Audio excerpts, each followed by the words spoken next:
అసలు ఈ రోజు పూజ చేయడం అనేటటువంటి దాని వల్ల వచ్చే ప్రయోజనం ఏమైనా ఉంటుందా? అసలు దాని వెనక ఏదైనా శాస్త్రీయమైన కారణం ఉంటుందా? విదురుడు ఎందుకు చెప్పాడు అసలు దైవానికి నమస్కారం చేయమని? నేను మీకు ఒక్క మాట చెప్తా, బాగా గుర్తుపెట్టుకోండి. ఎవరు పూజ చేస్తున్నాడో వాడు లోకము చేత పూజింపబడతాడు. నేనన్న మాట బాగా పట్టుకున్నారా?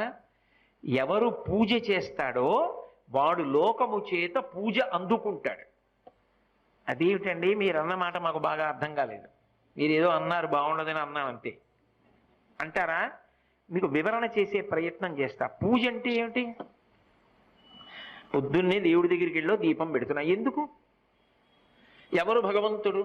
చంద్ర సూర్యౌ చ నేత్రే కర్ణావాసా శిరోద్యౌ ముఖమవిదహనో యస్య వాస్తేయమబ్ధిః అంతస్తం యస్య విశ్వం సురనర ఖగో భోగి గంధర్వ దైత్యైః చిత్రం రమ్యతే